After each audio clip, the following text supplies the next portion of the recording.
Los días miércoles, cuando me corresponde predicar, estamos estudiando la carta a los Efesios, la epístola escrita por el apóstol Pablo a los Efesios. Ahora, llevamos, esta la sexta, séptima enseñanza. Hemos tenido un recorrido en su contexto, hemos expuesto el capítulo 1, estamos posicionados en el capítulo 2. Pero quisiera arrancar haciendo una pregunta que yo mismo voy a responder, y es: ¿cuál es el propósito del apóstol Pablo al escribir la carta a los Efesios? El propósito del apóstol Pablo al escribir la carta a los Efesios es mostrar las riquezas de la iglesia cristiana, las riquezas de Cristo. Y así, por eso, ustedes tal vez en muchos comentarios bíblicos encuentren que tal vez ese es el subtítulo que se le coloca a esta carta: las grandes riquezas del cristiano, las riquezas del Señor Jesucristo. En el capítulo 1 vimos una exposición maravillosa en torno a un plan divino, y vimos cómo el apóstol Pablo, en ese saludo, en esa oración, en ese agradecimiento, en la estructura que tienen las cartas del primer siglo, él expone el plan trino divino de la salvación, y expone cómo el Padre elige y predestina a los suyos a unirse a la persona del Señor Jesucristo. Vimos cómo el Señor Jesucristo, el Hijo, redime, libera a aquellos que el Padre le ha dado desde la eternidad, les da libertad. Vimos cómo el Espíritu Santo de Dios aplica, asegura esas riquezas gloriosas que el Padre ha propuesto para sus hijos, esas riquezas eternas. También en el capítulo 1 vimos cómo el apóstol Pablo intercede ante Dios para que esas grandes riquezas que la Escritura expone y lo que Él expone sean entendidas por parte de la iglesia. Esa es la intercesión que hace el apóstol Pablo, es lo que le pide el apóstol Pablo a Dios, que la iglesia entienda las riquezas que posee. Y en el capítulo 2, que es donde hemos quedado y hemos estudiado la última vez que estuvimos en desarrollo de la carta a los Efesios, hemos estudiado el versículo 1 al versículo 10, donde el apóstol Pablo ha iniciado a centrarse en el desarrollo de la carta en la obra de nuestro Señor Jesucristo. Y vimos en esa enseñanza del versículo 1 al versículo 10 del capítulo 2 cómo el apóstol Pablo utiliza una manera de contraste. Contrasta lo que era el hombre, o lo que eran los cristianos, o aquellos que están recibiendo la carta, lo que era la iglesia antes de la gracia del Señor, y lo define como que estaban muertos en delitos y pecados, y lo contrasta mostrando ese estado terrible. Lo contrasta con lo que el Señor hizo, y por eso en el versículo 3 dice, en el versículo 4 dice: pero Dios, que es rico en misericordia, y empieza a exponer la obra, lo que ha hecho el Señor, darnos vida, darnos salvación por gracia, para que caminemos en buenas obras. Y así remata ese versículo 10 del capítulo 2 de Efesios. Ahora, esa estructura que ha expuesto el apóstol Pablo y que iniciamos viendo en el capítulo 2, de mostrar el estado anterior que teníamos y lo que ha hecho el Señor, va a seguirla utilizando en esta noche, en la exposición que vamos a hacer, y vamos a estudiar del versículo 11 al versículo 22. Quiero de una vez exponer que muchos exégetas dicen que estos pasajes del versículo 11 al versículo 22, tal vez dentro de toda la Escritura, son los pasajes más importantes, son los versículos más importantes en torno a lo que es la iglesia. Así que para muchos el versículo 11 al versículo 22, que es lo que vamos a estudiar en esta noche, es la exposición más profunda de lo que es la iglesia del Señor Jesucristo. Ahora, al ser la exposición más profunda de lo que es la iglesia del Señor Jesucristo, pues, mis hermanos, muchas cosas realmente no tendremos la capacidad de profundizar en ellas, pero vamos a hacer lo que el Señor nos ha guiado. Y básicamente lo que va a mostrar el apóstol Pablo es contrastar la distancia, la separación que tenían ellos antes de que el Señor Jesucristo les diese vida. Va a mostrar lo separado que estaban los receptores de la epístolas. Principalmente los receptores eran cristianos gentiles. La epístola, aunque se llama la epístola a los Efesios, realmente no está dirigida únicamente a la ciudad de Éfeso, sino que vimos que estaba dirigida a todas las ciudades de la Asia Menor. Pero la mayoría de componentes de creyentes en esas iglesias del Asia Menor eran gentiles. Y Pablo se va a centrar en ellos, particularmente en esta enseñanza, y les va a mostrar lo distante que estaban de Dios, pero lo que ha hecho el Señor Jesucristo para unirlos. Y a partir de allí, de ese propósito del apóstol Pablo, entonces va a exponer lo que él ha creado, y esa es la palabra que utiliza, y vamos a ver que la utiliza el apóstol Pablo, lo que él ha creado, y lo que él ha creado es la maravillosa iglesia compuesta tanto de judíos como de gentiles. Y vamos a ver las profundidades que tiene la maravillosa iglesia y lo que nos queda a nosotros. Ahora, como el tema que va a desarrollar y que se propone exponer el apóstol Pablo es la separación que había entre los gentiles, los paganos y Dios, quiero entrar a hacer una pequeña, muy rápida reseña en torno a dónde se origina la distancia entre Dios y el hombre. Y lógicamente la distancia, la separación entre Dios y el hombre se inicia en el jardín del Edén cuando el hombre peca. Cuando el hombre peca, Dios los expulsa de su presencia y ahí empieza a haber una distancia entre el hombre y Dios.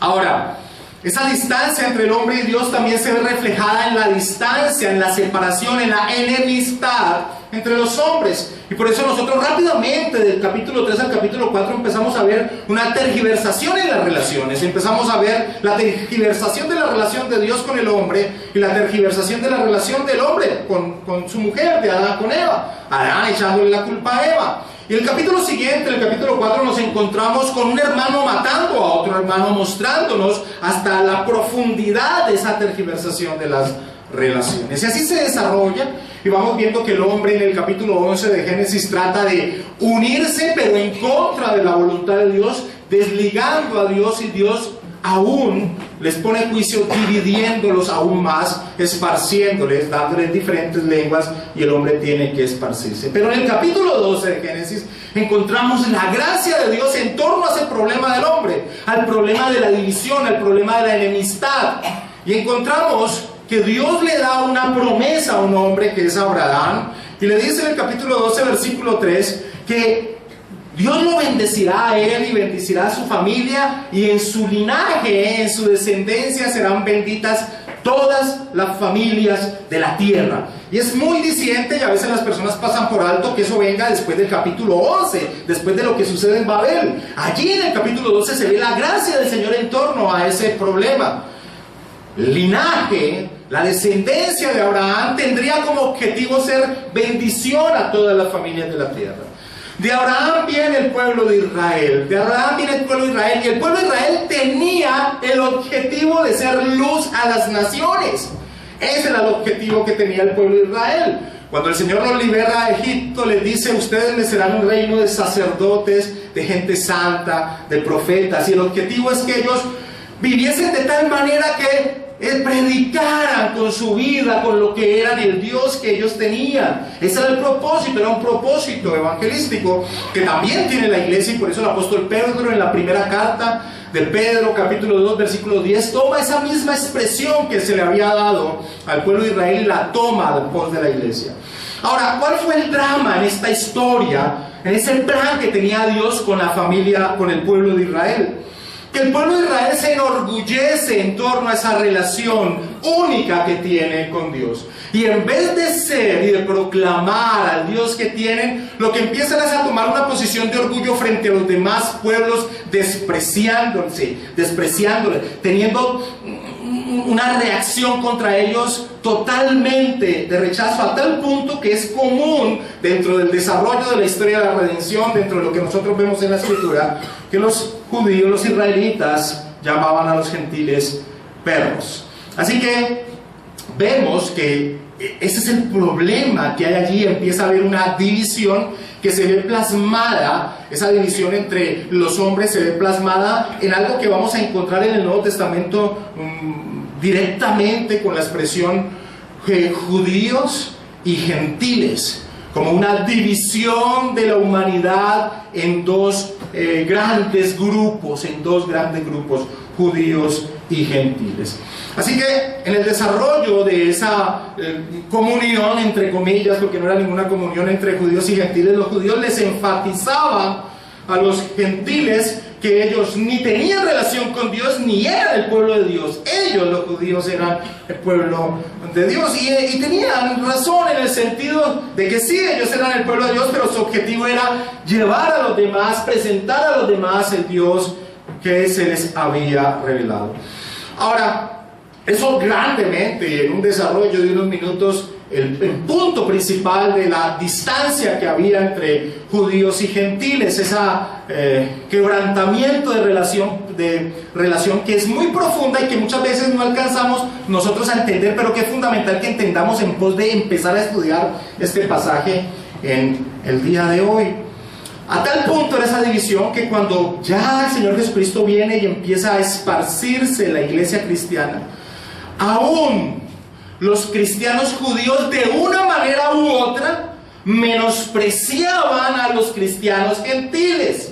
Eso es muy importante entenderlo. Un ejemplo de ello lo vemos que en el mismo apóstol Pedro y Bernabé, de una manera u otra, cuando venían cristianos judíos, ellos trataban de alejarse de los cristianos gentiles, de no estar con ellos, de no participar con ellos. Un apóstol y un gran hombre como Bernabé, y eso nos muestra lo profundo que era esa división que había dentro de ellos. Y esa parte es muy importante entenderla, porque lo que va a hacer el apóstol Pablo, entendiendo que su carta va a ser leída principalmente por cristianos gentiles, es enseñarles que ellos no son cristianos de segunda categoría, que el Señor hizo una obra maravillosa para unir aquella división que había. Eso es lo profundo que tiene el desarrollo de este pasaje. Y lo que va a hacer el apóstol Pablo es que va entonces a mostrarles el estado miserable en que se encontraban ellos, los que no eran parte del pueblo de Dios, los que no habían tenido relación a la revelación de Dios, los gentiles.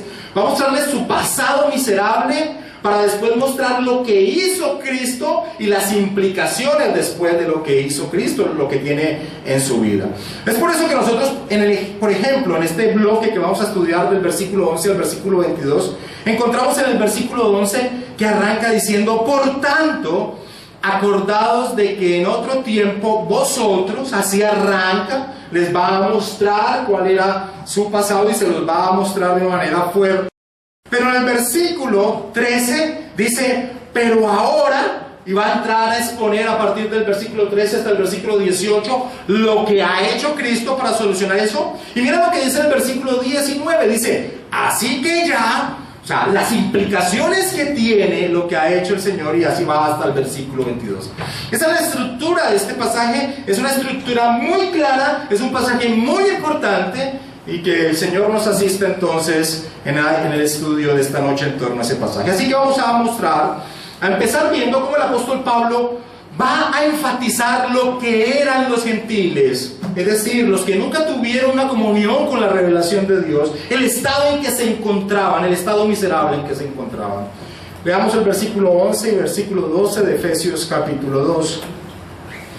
Por tanto, acordaos de que en otro tiempo vosotros, los gentiles en cuanto a la carne, erais llamados incircuncisión por la llamada circuncisión hecha con mano en la carne.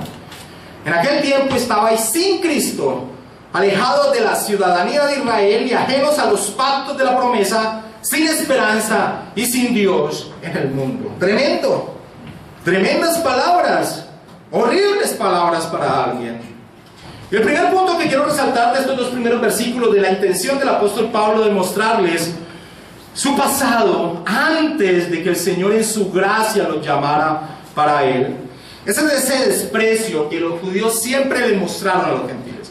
Y aquí Pablo lo resume con la utilización de la palabra incircunciso. Los judíos se acostumbraron a utilizar esa palabra incircuncisos para menospreciar a los gentiles. Cuando tú lees incircunciso, por ejemplo, lo primero que se me viene a la mente a mí es David mirando a Goliat desafiando al ejército israelita y preguntando a David: ¿y quién es este filisteo incircunciso que se atreve a desafiar a los ejércitos del Dios viviente? Y eso es solo una expresión de esa expresión de odio que tenían los judíos hacia los gentiles. Ellos eran el pueblo de Dios, ellos tenían aún una marca en su cuerpo que mostraba que ellos eran el pueblo de Dios, la marca de la circuncisión, y por eso incircuncisos era una expresión que resaltaba: ustedes no son el pueblo de Dios, ustedes no tienen relación con Dios. Básicamente era esa la expresión que tenía. William Barclay, un exégeta muy bueno, con algunos problemas en su teología, pero en su exégesis muy bueno, nos enfatiza esa distancia y ese odio que tenían los judíos por los gentiles. Él dice: el judío abrigaba un enorme desprecio por el gentil. Los gentiles, decían los judíos, habían sido creados por Dios para ser combustible para el fuego del infierno. Dios solo amaba a Israel entre todas las naciones que había hecho. Ni siquiera estaba permitido ayudar a dar luz a una madre gentil, pues sería simplemente traer al mundo un gentil más. Antes de la venida de Cristo, los gentiles eran objeto de desprecio para los judíos. Las barreras que los dividían eran infranqueables. Si un judío o una judía se casaba con un gentil, se llevaba a cabo el funeral del joven o de la joven judío. Tal contacto con el gentil equivalía a la muerte. Así que Barclay, esto no son palabras exageradas, así era, vuelvo y repito, a tal punto que cuando ya los cristianos, después de la obra del Señor con el Espíritu Santo dentro de su ser, aún hay un resquemor por parte de los cristianos judíos en torno a los cristianos gentiles. Así que este tema era muy importante que Pablo lo tocara, y es la lucha de Pablo en casi todas sus epístolas. Había un símbolo, había una figura que representaba tal división. Y esa figura era el templo, era algo visible. El templo, que estaba en Jerusalén, tenía diferentes componentes. Y no voy a entrar a detallar los componentes más internos que tenía el templo, sino que, digamos, estaba el lugar donde estaba el lugar santísimo y el lugar santo, y después seguía un patio o un atrio, que era el atrio de los sacerdotes. El templo estaba en la época del Señor Jesucristo. Cuando Pablo escribe, estaba colocado como en una cimita, como en una lomita, así lo habían diseñado. Allí estaba entonces el lugar santo y el lugar santísimo, y alrededor estaba entonces el atrio de los sacerdotes, o el patio de los sacerdotes. Y después de ello venía el patio de los varones judíos, y después venía el patio o el atrio de las mujeres judías. Todos estos tres atrios, estos tres patios, el de los sacerdotes, el de los varones judíos y el de las mujeres judías, estaban al mismo nivel de donde estaba el lugar santo y el lugar santísimo. A partir de allí, del patio de las mujeres judías, se empezaba a descender, o sea, se empezaba a bajar en esa estructura, unos 5 escalones, se encontraba con una pared, se daba una vuelta y se seguía descendiendo 14 escalones más, hasta que se llegaba a lo que se conocía como el patio de los gentiles. Básicamente el atrio de los gentiles era algo ya como externo al mismo templo, y básicamente lo que veían los gentiles era del templo una estructura muy lejana a ellos. Esa era la intención que tenían los judíos.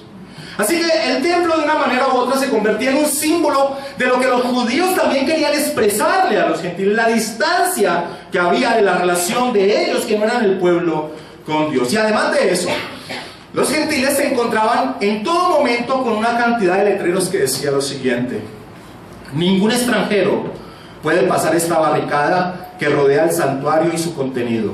Cualquiera que fuere sorprendido haciéndolo será el responsable único de su propia muerte.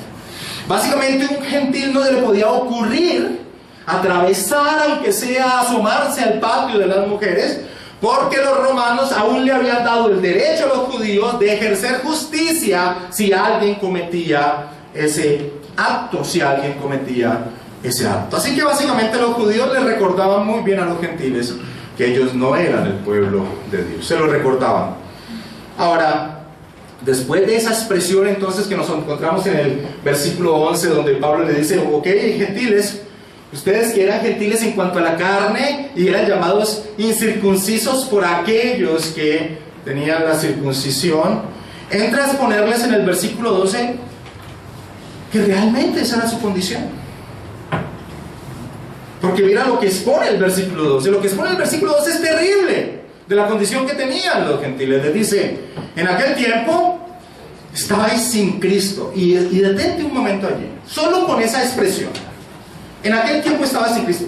Ahora, cuando tú vienes leyendo la carta de Efesios y lees el capítulo 1, y después, acuérdense que la Biblia no está escrita en capítulos. Si tú vienes leyendo la carta a los Efesios y te encuentras con este punto que dice, ustedes gentiles en el pasado, cristianos gentiles en el pasado, ustedes, antes de que el Señor les diera la gracia de la vida, ustedes estaban sin Cristo. Cuando tú te encuentras con esa palabra y has leído desde el inicio de la carta a los Efesios, es algo brutal. ¿Por qué? Porque desde el inicio de la carta a los Efesios, si algo se ha resaltado en toda la carta, es la palabra en Cristo.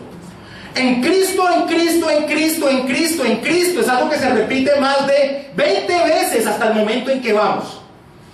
Lo que has puesto de las gloriosas riquezas de ese plan glorioso de salvación que el Señor Trino ha diseñado, está relacionado en Cristo. En el capítulo 2, cuando empezamos a estudiar también de la condición de muerte en la que se hallaba el hombre y después de la vida está en Cristo. Así que cuando el apóstol Pablo en el versículo 12 les empieza a decir, ustedes estaban sin Cristo, eso adquiere un peso maravilloso, un peso muy fuerte al entender todo lo que él ha venido exponiendo en la carta. Así que básicamente decirles, ustedes estaban sin Cristo, es decir, ustedes estaban condenados, muertos, sin ninguna posibilidad de todas esas bendiciones que el Señor había dado, decretado. Y sigue diciendo, alejados de la ciudadanía de Israel y ajenos a los pactos de la promesa. Israel, el pueblo de Israel, tenía el gran beneficio, tenía el gran privilegio de haber recibido la revelación de Dios y de tener una relación con Dios. Mira que el apóstol Pablo, sin perder Efesios 2, vamos a Romanos capítulo 9 y vamos a leer el versículo 4 al 5. El apóstol Pablo va a mostrar que los judíos sí tuvieron un gran beneficio. Ellos tenían el beneficio de haber recibido la revelación, de haber recibido, de hacer parte de esa expresión de los pactos de Dios. Romanos capítulo 9, versículo 4 al 5. Pablo dice en torno a los israelitas, que son israelitas, de los cuales son la adopción, la gloria, el pacto, la promulgación de la ley, el culto y las promesas, de quienes son los patriarcas y de los cuales según la carne vino Cristo, el cual es Dios sobre todas las cosas, bendito por los siglos, amén. Así que cuando el apóstol Pablo le dice, ustedes estaban alejados de la ciudadanía de Israel y ajenos a los pactos de la promesa, es remarcar esa condición miserable, porque Dios se relaciona con el hombre ¿de qué manera? A través de pactos. Y si ellos no estaban, ni conocían, ni podían hacer parte de esos pactos, pues estaban totalmente incapacitados de tener una relación con Dios. Así que Pablo está dándoles duro en torno a lo que ellos eran en el pasado. Y finaliza esa expresión casi que de una forma melancólica y terrible, diciendo, sin esperanza y sin Dios en el mundo. Sin esperanza y sin Dios en el mundo. Como muchas de las personas que estamos aquí hoy presentes, esa era nuestra condición antes que el Señor tuviese misericordia en nuestra vida. Nosotros estábamos totalmente ajenos a la verdad de Dios.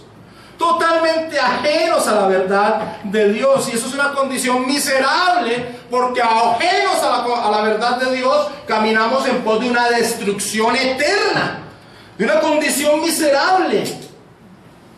Ellos, los paganos del primer siglo, estaban rodeados de ídolos. Pero un ídolo nada es. El salmista bien lo expresa en el conocido Salmo 115. Dice, los ídolos de ellos son plata y oro, obra de manos de hombres. Tienen boca, mas no hablan. Tienen ojos, mas no ven. Orejas tienen, mas no oyen. Tienen narices, mas no huelen. Manos tienen, mas no palpan. Tienen pies, mas no andan. No hablan con su garganta. Semejantes a ellos son los que los hacen y cualquiera que confía en ellos. Esto es un reflejo de lo que nosotros éramos también. Esto no está tan distante de lo que nosotros éramos. Alguien puede decir, espérate, pero nosotros nacimos en una cultura de iglesia cristiana, esa iglesia en comillas romana. Pero la iglesia romana no presenta el verdadero evangelio, no presenta el verdadero Señor. Nuestros dioses eran exactamente estos que refleja el Salmo 115. Ídolos. creyendo adorar al Dios verdadero, éramos totalmente ajenos al Dios verdadero. Lo ofendíamos con nuestras acciones. Yo tenía un cuadro del Sagrado Corazón de Jesús en metal detrás de mi cama, y yo tenía un ritual todas las noches en torno a ese cuadro.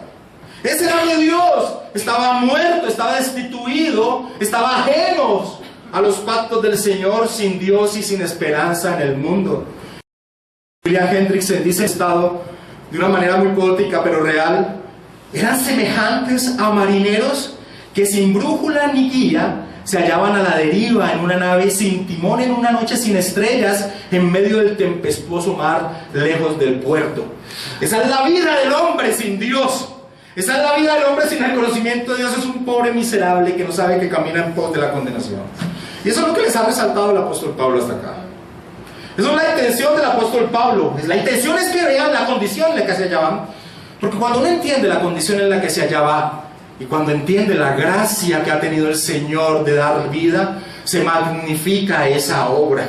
Ahora, es muy distinto cuando alguien cree que tiene una cierta capacidad de agradar a Dios, o que no estaba en una condición tan terrible. Pues la obra de Cristo no es tan magnífica como lo es para aquel que sabe cuál era su condición. Y eso es lo que está haciendo el apóstol Pablo aquí.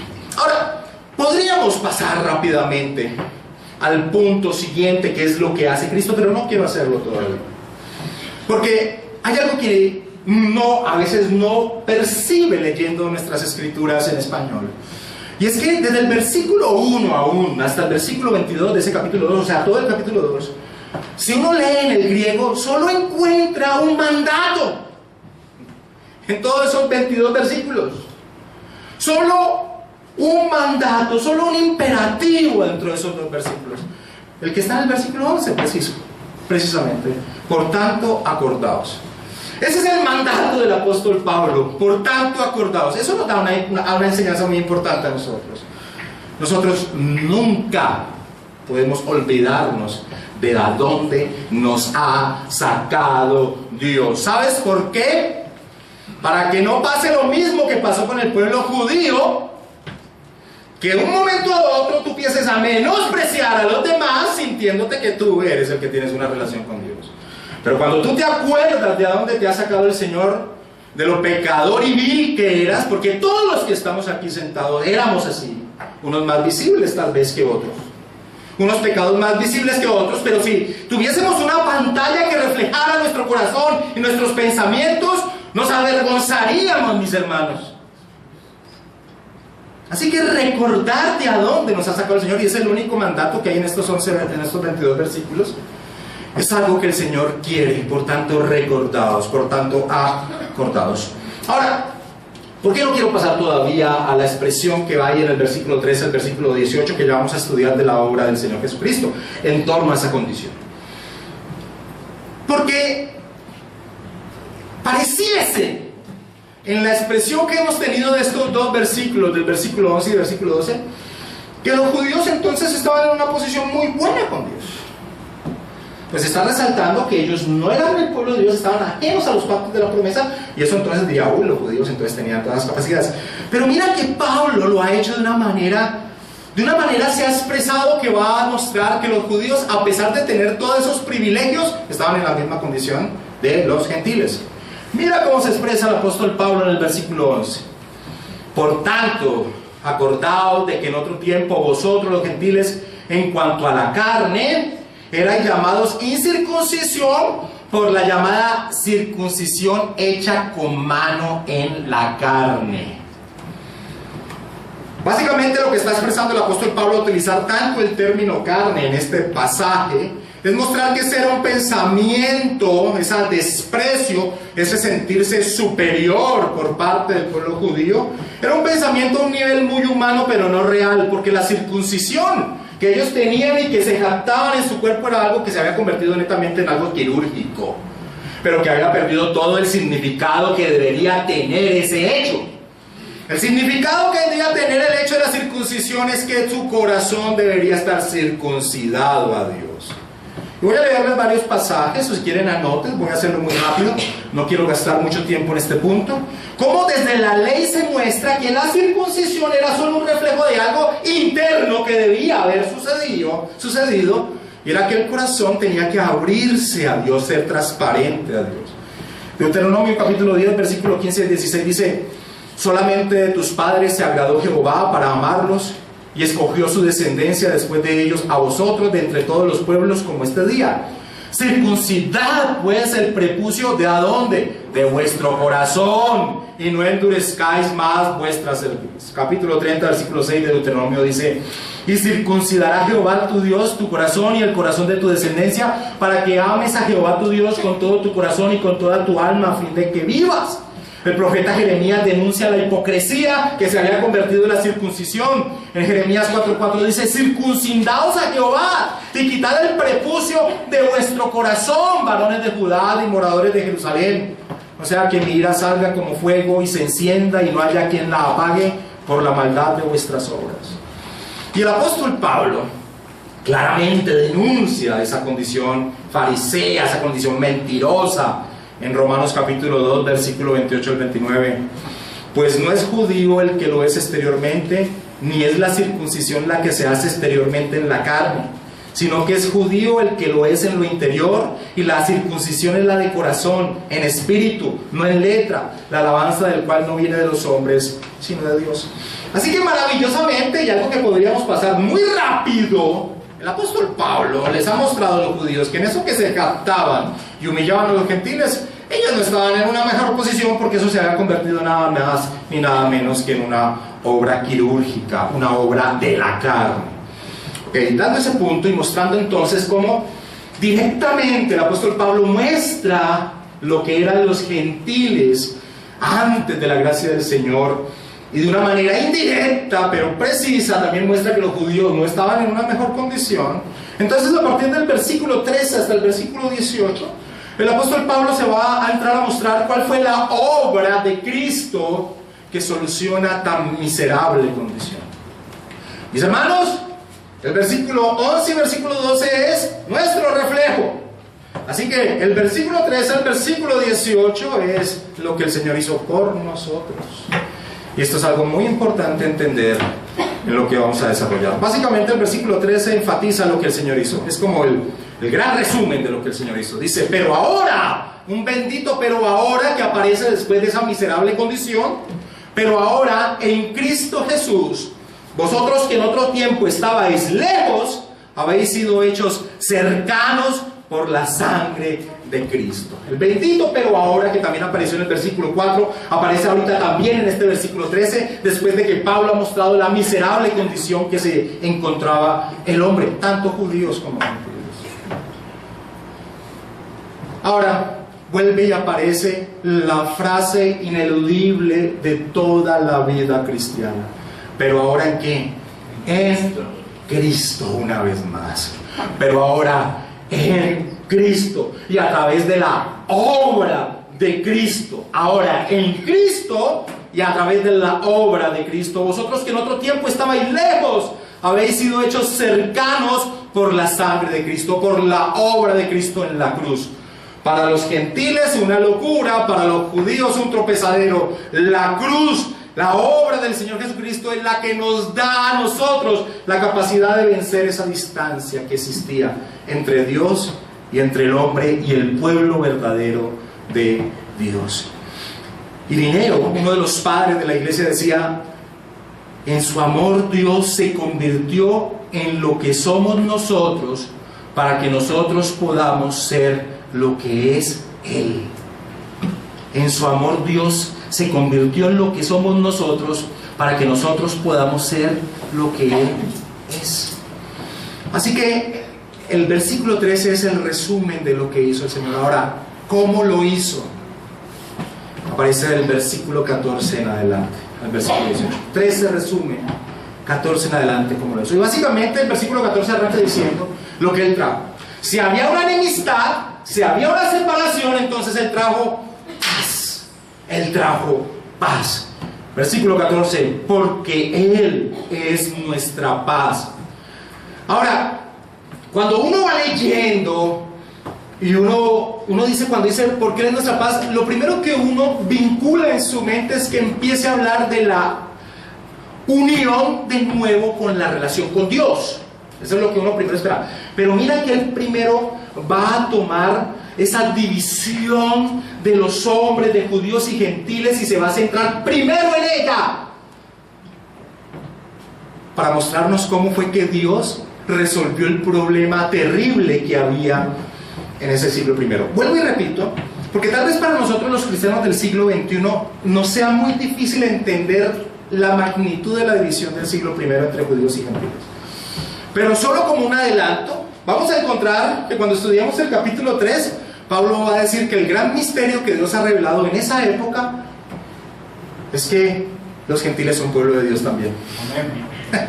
Así que eso nos da una magnitud de lo grande que era el problema. Y por eso cuando el Señor Jesucristo va a entrar a mostrar la obra del Señor y arranca diciendo que Él es nuestra paz, lo primero que hace es mostrar la reconciliación, lo que Él hizo para unir semejante división que existía en el siglo primero.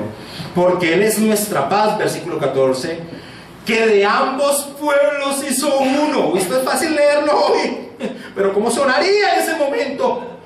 Porque Él es nuestra paz, que de ambos pueblos hizo uno, derribando la pared intermedia de separación, aboliendo en su carne las enemistades, la ley de los mandamientos expresados en ordenanzas, para crear en sí mismos de los dos un solo y nuevo hombre, haciendo la paz. Vuelvo a leer eso, mi hermano, porque esto es, como yo les decía, algo que se nos va a salir de la capacidad de entenderlo plenamente. Aboliendo en su carne las enemistades, la ley de los mandamientos expresados en ordenanzas, para crear en sí mismo de los dos un solo y nuevo hombre, haciendo la paz. Haciendo la paz. ¿Cómo el Señor resuelve dicha separación tan brutal, que vemos esas expresiones que se tenían, que vemos un objeto tan grande como el templo mostrando dicha verdad? Él dice en el versículo 15, aboliendo en su carne las enemistades, la ley de los mandamientos expresados en ordenanzas. Todas aquellas leyes, atención con lo que digo, todas aquellas leyes que hacían una distinción entre judíos y gentiles, las leyes ceremoniales, todas aquellas leyes que hacían una diferencia entre el judío y el gentil, una diferencia en celebración de fiestas, en comidas, una diferencia en vestidos, una diferencia en qué hacer y qué no hacer. Todas aquellas leyes Cristo las abolió. ¿Cómo? Porque eso era lo que principalmente mostraba una diferencia. Saben, por ejemplo, que las leyes alimenticias que Dios le da a su pueblo hacían una gran diferencia con los pueblos paganos. La forma en que debían vestir hacía una gran diferencia con los pueblos paganos. Esa es la intención de la ley. Esa es la intención de la ley en ese momento del desarrollo de la historia de la redención. Pero Cristo rompe dicha división porque Él cumple dichas leyes. Colosenses capítulo 2, versículo 16 y 17. Colosenses es una carta hermanita gemela de Efesios. Vamos a encontrar, si usted hace un estudio de Efesios y Colosenses, expresiones igualitas en las dos cartas. Fueron enviadas en el mismo momento. Así que Colosenses habla de los mismos temas, la mayoría, que habla la carta de los Efesios. Y Colosenses 2, 16 y 17, hablando dentro de este mismo contexto, dice, dirigiéndose también a las iglesias predominantemente gentiles, les dice, así que nadie, voy a leer de Nueva Versión Internacional, denme esa opción, ya que lo expresa de una mejor manera. Así que nadie los juzgue a ustedes por lo que comen o beben, o con respecto a días de fiesta religiosa. Aquí estamos viendo, ¿qué estamos viendo aquí? Pues las divisiones de las leyes que precisamente tenía el pueblo judío. Así que nadie los juzgue a ustedes por lo que comen o beben, leyes alimenticias, o con respecto a días de fiesta religiosa, las fiestas religiosas de los judíos, de luna nueva, inicio del calendario civil judío, o de reposo, el Sabbat, ¿cierto? Todo esto es una sombra de las cosas que estaban por venir. Y dice Nueva Versión Internacional, la realidad se halla en Cristo. Así que todas esas leyes que hacían una distinción entre lo que eran los judíos y lo que eran los gentiles, Cristo las cumple, las abole, aboliéndolas, dice el versículo 15, en su carne las enemistades, la ley de los mandamientos expresados en ordenanzas.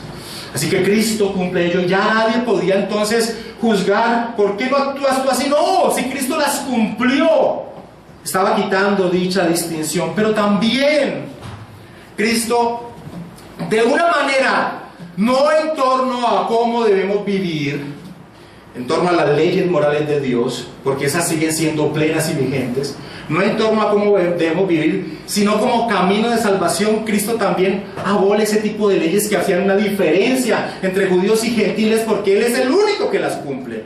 En Colosenses 2:14, en torno a ese mismo tema, dice: anulando el acta de los decretos que había contra nosotros, que nos era contraria, quitándola del medio y clavándola en la cruz.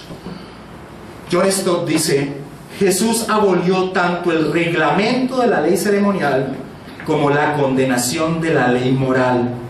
Ambos dividían, ambos fueron colocados a un lado de la cruz. Así que el Señor Jesucristo, con su obra en la cruz, quita aquellas distinciones que dividían, que hacían una división entre los dos pueblos. Pero sigue diciendo en el versículo 15, hacia el final del Efesios 2, para crear en sí mismo de los dos un solo y nuevo hombre, haciendo la paz. Y esto es algo maravilloso.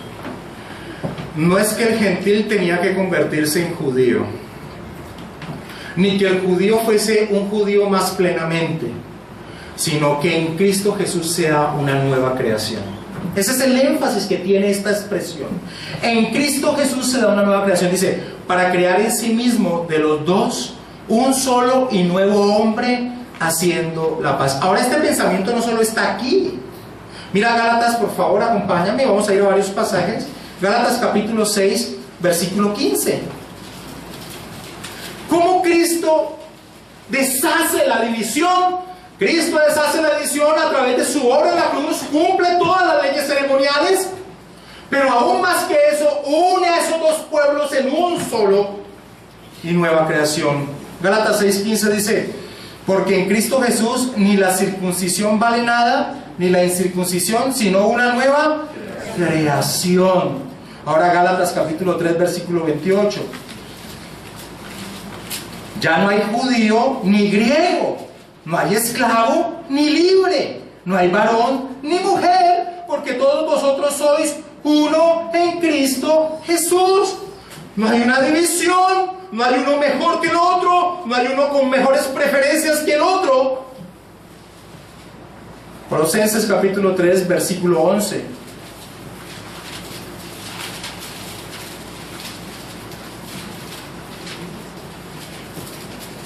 Donde no hay griego ni judío, circuncisión ni incircuncisión, bárbaro ni excita, siervo ni libre, sino que Cristo es el todo y en todos. Segunda de Corintios capítulo 5, versículo 14 al 17.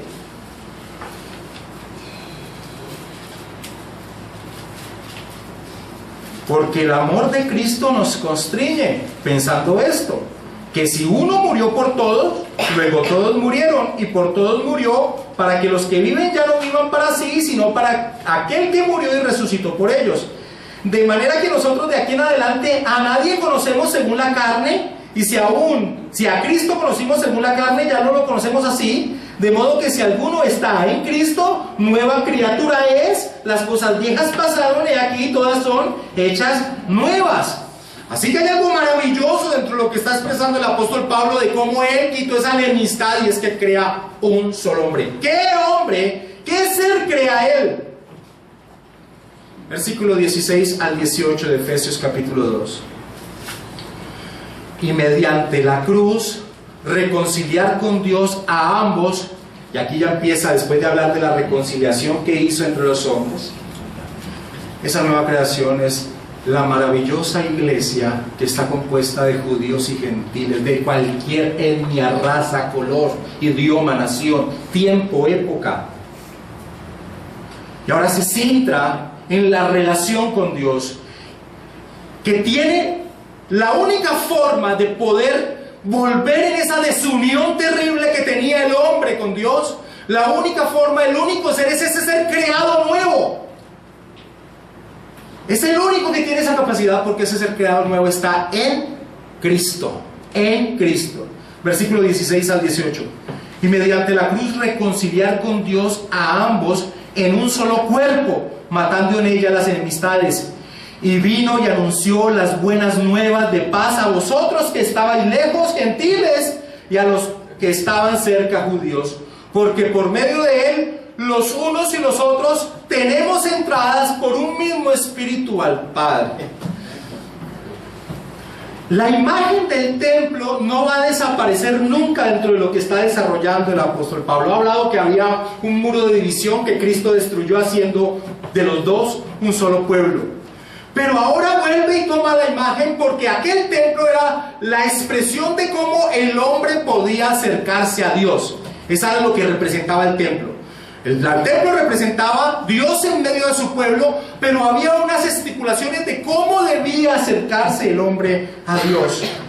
Ahora, básicamente, la expresión que da aquí en el versículo 18 es: porque por medio de él, los unos y los otros, judíos y gentiles, que son ahora uno solo, tenemos entradas por un mismo espíritu al Padre. Y volvamos a 2 Corintios capítulo 5, versículo 18 al 20.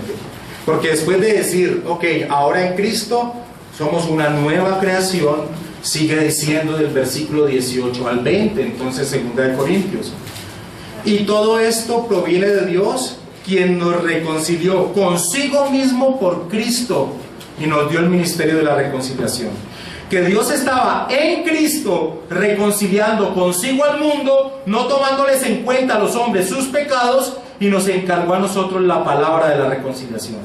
Así que somos embajadores en nombre de Cristo, como si Dios rogase por medio de nosotros. Os rogamos en nombre de Cristo, reconciliaos con Dios. Lo que era imposible de pensar, aún para el judío, tener una entrada directa a la presencia de Dios, ahora, en esa obra del Señor Jesucristo y en esa nueva creación, tenemos una entrada directa a Él. Así lo expresa aún el autor de Hebreos, Hebreos capítulo 10, versículo 19 al 22. Entrar a la presencia de Dios, no, diría un judío, no, espérate. Solo entra una sola vez al año el sumo sacerdote con una cantidad de requerimientos y sacrificios. ¿Cómo me vas a decir tú que ahora tenemos una entrada directa a Dios? Pues precisamente, esa es la grandeza de lo que ha expresado el apóstol Pablo, de lo que ha hecho el Señor. De aquello que era imposible para aún el judío, ahora era posible. Mira lo que dice Hebreos capítulo 10, versículo 19 al 22. Siempre que leo este pasaje enfatizo que lo leas como colocándote en los pies de un judío. Hebreos es una carta dirigida a los judíos que habían creído en Cristo. Ahora, colócate en esos zapatos, porque vas a encontrar que cuando lo leas te tiene que dar un soponcio, tienes que quedar con la boca abierta, tienes que rechazarlo o amarlo, tienes que escupirlo o atesorarlo. Lo que está expresado aquí en Hebreos capítulo 10, versículo 19 al 22. Así que, hermanos, teniendo que libertad para entrar, ¿dónde? Uy, en el lugar santísimo. No, ¿cómo puedes expresarte así? Si el lugar santísimo es el lugar más reservado de la presencia de Dios.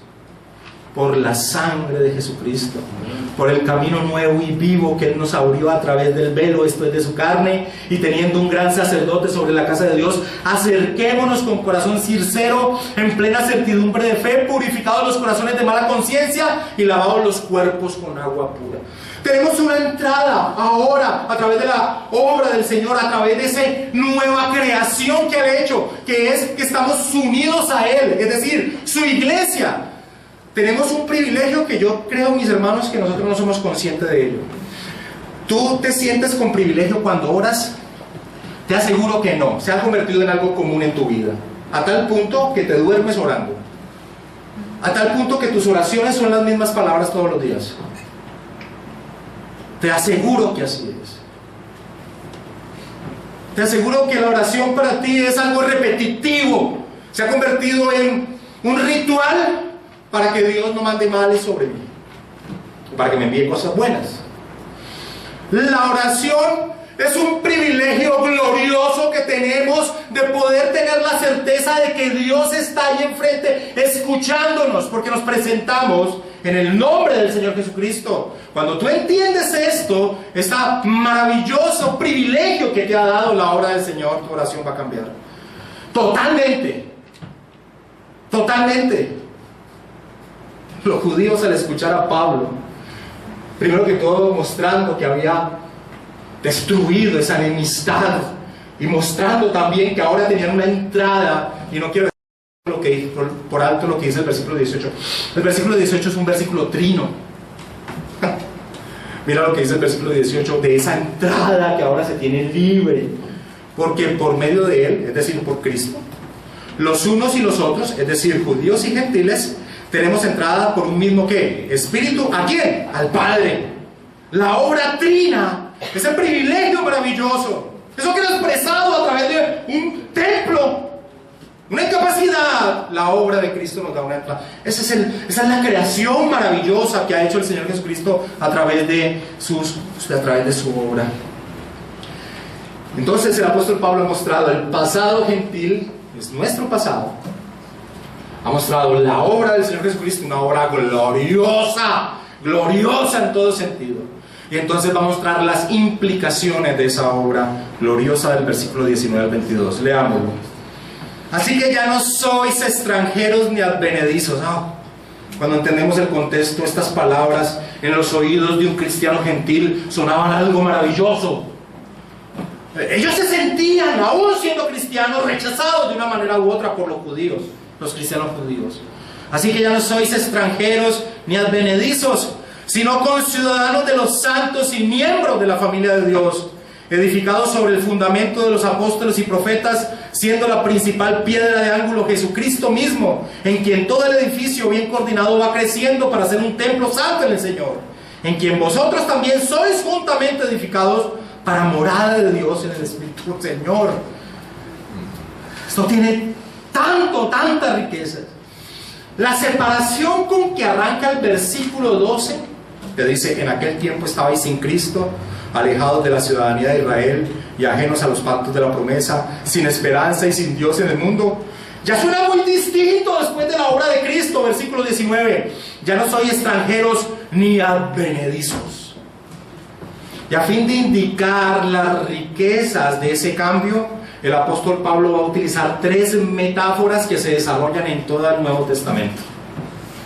La metáfora de pertenecer al reino de Dios, la metáfora de ser familia de Cristo, de Dios, y la metáfora de que somos templo de Dios.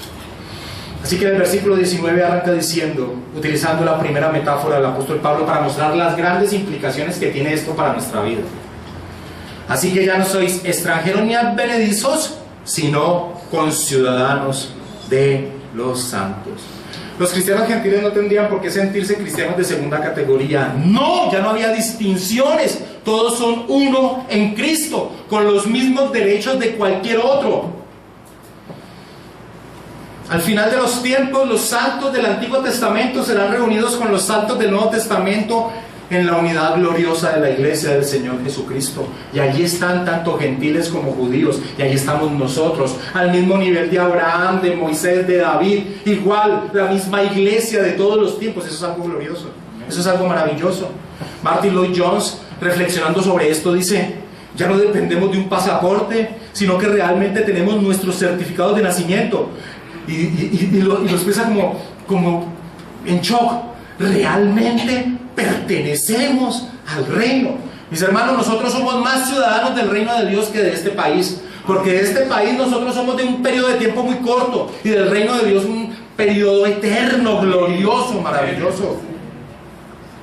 Hebreos capítulo 12, versículo 22 al 23. Quiero que mires cómo el autor de Hebreos habla expresándose de cuando nos acercamos a la ciudadanía celestial. Hebreos capítulo 12, versículo 22 al 23.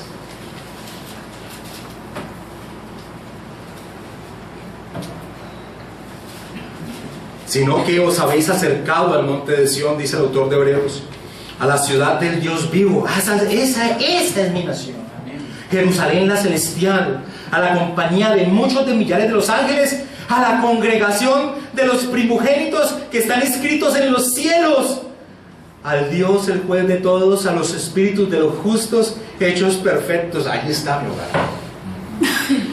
La Biblia de lenguaje sencillo dice: y allí están todos aquellos a quienes Dios trató como a hijos y a quienes les dio el derecho de vivir en el cielo. Ustedes se han acercado a Dios. Maravilloso.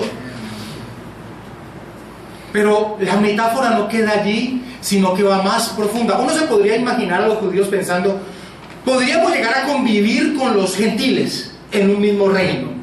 Pero nunca lo que sigue a continuación, y es la parte B del versículo 19.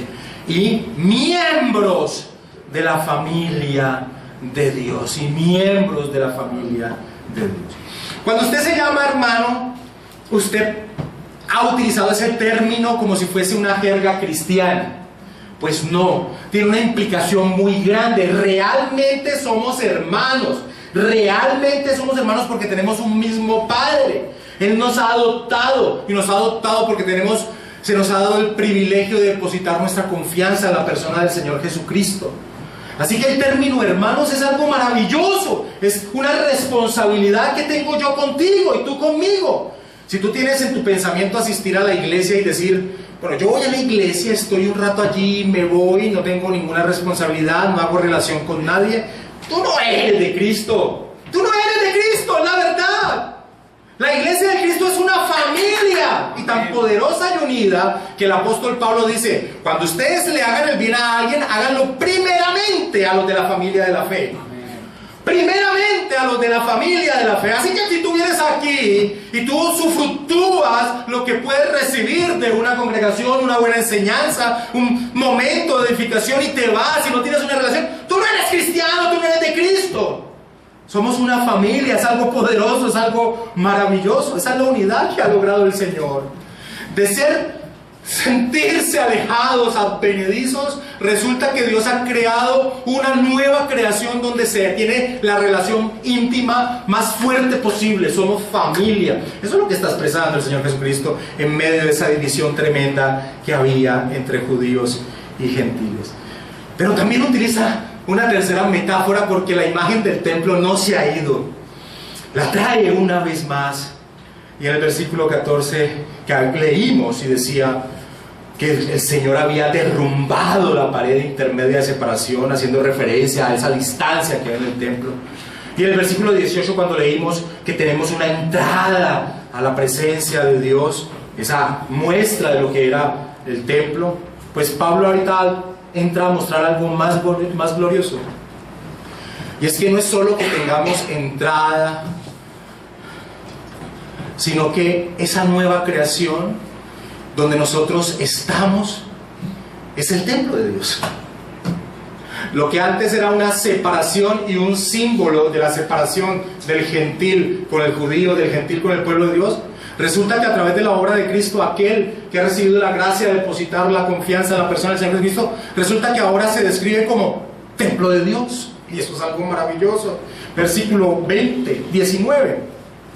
Versículo 19. Miembros de la familia de Dios, el versículo 20 dice: edificaos sobre el fundamento de los apóstoles y profetas, siendo la principal piedra del ángulo Jesucristo mismo. Aquí hay una imagen que cambia. Ya no es de familia, sino de construcción. Edificados sobre el fundamento de los apóstoles y profetas, siendo la principal piedra del ángulo Jesucristo mismo, en quien todo el edificio bien coordinado va creciendo para ser un templo santo en el Señor, en quien vosotros también sois juntamente edificados para morada de Dios en el Espíritu. Señor, arrancamos en una alineación de Dios y su pueblo para terminar a través de la obra de Cristo diciendo: tú eres parte del templo de Dios, tú estás siendo edificado como morada del Espíritu de Dios. Gloria al Señor.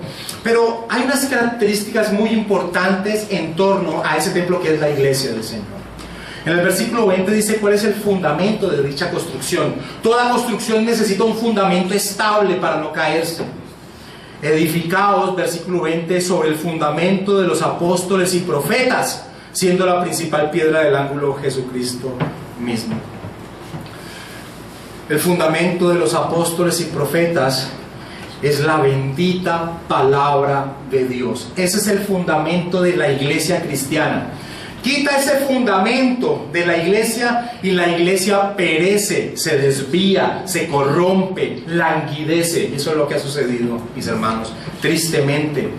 El fundamento es la bendita palabra del Señor, porque la bendita palabra del Señor expone la persona del Señor Jesucristo. Cuando el apóstol Pablo escribía, él no le escribía como un hombre. Él sabía que estaba escribiendo el mensaje de Dios. Acompáñame a Primera de Tesalonicenses capítulo 2 versículo 13. Por eso, fundamentado sobre los apóstoles y profetas es fundamentarse sobre la palabra de Dios, porque los apóstoles nos dieron la palabra de Dios. Ellos mismos lo sabían. Ellos sabían que estaban enseñando y escribiendo la palabra de Dios. Primera de Tesalonicenses 2:13 dice: por lo cual también nosotros, dice el apóstol Pablo, sin cesar damos gracia a Dios de que cuando recibiste la palabra de Dios que oíste de nosotros, la recibiste no como palabra de hombres, sino según es verdad, la palabra de Dios, la cual actúa en vosotros los creyentes. Así que la palabra del Señor, la palabra de los apóstoles y profetas es la palabra de Dios. Y es el fundamento porque ellas apuntan a Cristo, y Cristo, como dice el apóstol Pablo, es la piedra angular de dicha construcción, de dicha obra creada por Él. La piedra angular era en esa forma arquitectónica que ellos tenían, la piedra muy grande que soportaba el peso de toda la estructura, el peso de toda la estructura.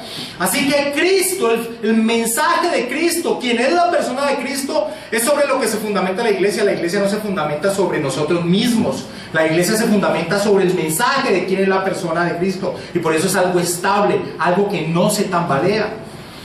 John Stott describe: así como un edificio depende, tanto para su cohesión como para su desarrollo, de estar asentado firmemente sobre la piedra del ángulo, así también Cristo, la piedra del ángulo, es indispensable para la unidad y el crecimiento de la iglesia.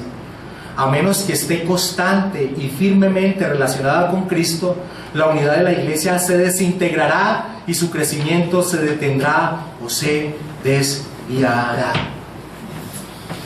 Y después de que el apóstol Pablo ha mostrado la unidad de esa estructura que es la iglesia y donde se soporta, entra a hablar a cada uno de los creyentes, que como Pedro dice, somos piedras vivas. Y dice en el versículo 21 al 22: en quien todo el edificio, bien coordinado, va creciendo para ser un templo santo en el Señor. Y esta parte es muy importante para nosotros, los que nos consideramos ser parte de esa gloriosa creación de la iglesia del Señor. En quien vosotros también sois juntamente edificados para morada de Dios Espíritu. El énfasis de ese nuevo ser creado por el Señor es que crecemos en unidad y en comunidad. La desgracia al día de hoy es que hay algunos que creen que pueden ser cristianos sin pertenecer a dicha unidad.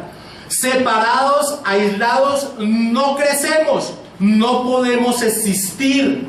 Existimos bajo el plan divino de la iglesia.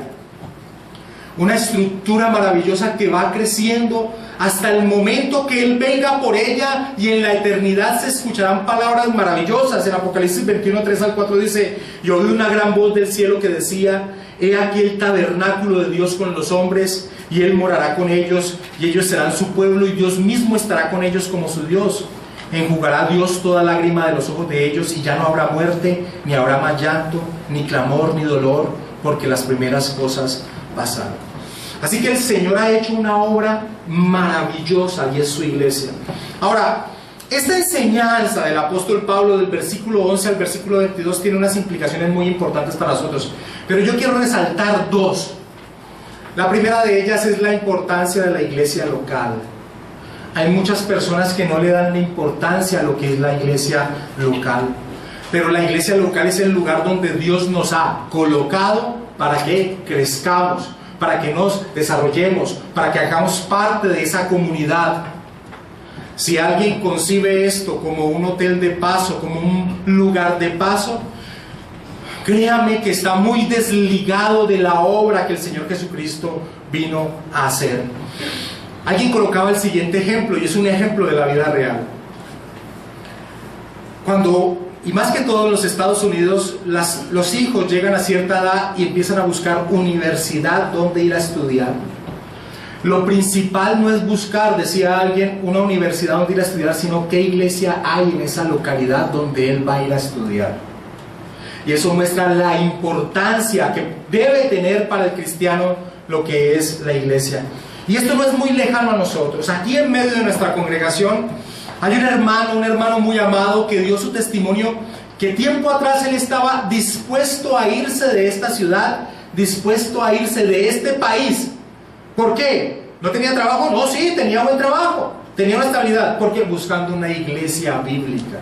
Esa es una muestra de alguien que ha entendido el fundamento y la importancia de lo que es la iglesia. Pero si no se ha entendido, no va a tener crecimiento. Eso es entender la obra de Cristo.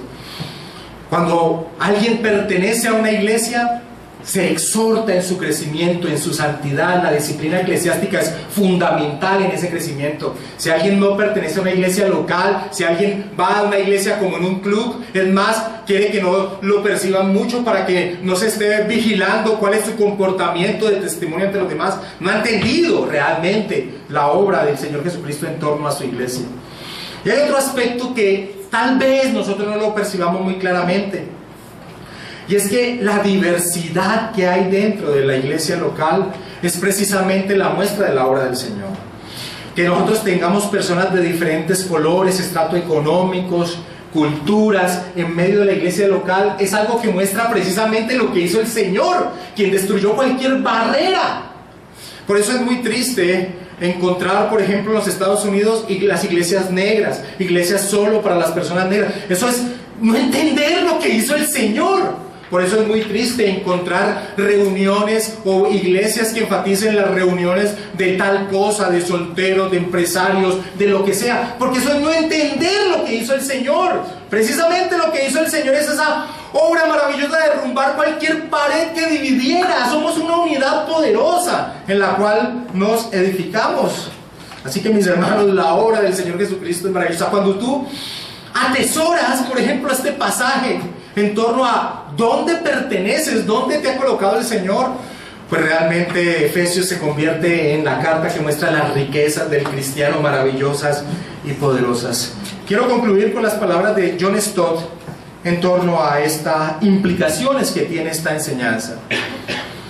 Necesitamos tomar conciencia de las fallas de la iglesia, sentir que ellas son una ofensa a Cristo y al mundo, llorar por la distancia entre lo que la iglesia dice y sus caminos, arrepentirnos de nuestra facilidad para excusar y aprobar nuestros fracasos y proponernos hacer algo al respecto. Me pregunto si hay otra cosa que sea más urgente hoy, por el honor de Cristo y por la extensión del Evangelio, que la iglesia sea lo que debe ser y que se le vea así, como lo que ya es por el propósito de Dios y la obra de Cristo, una única humanidad nueva, un modelo de comunidad humana, una familia de hermanos y hermanas reconciliados que aman a su Padre y se aman unos a otros, la morada visible de Dios por su Espíritu.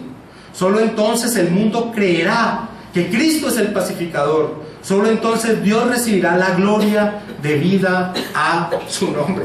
Mis hermanos, la iglesia del Señor Jesucristo es algo maravilloso. Si tú no le das el peso a lo que es la iglesia, no estés aquí. Vete de aquí. Aquí necesitamos personas que le den el valor a lo que es la iglesia local. No le hagan daño a esta comunidad. Eso es una labor de los pastores también. Proteger a la comunidad. Si tú valoras lo que es tu iglesia, lo que hace la obra de Cristo, sin lugar a dudas, mi hermano, crecerás en tu camino de santificación. Vamos a orar, mis hermanos.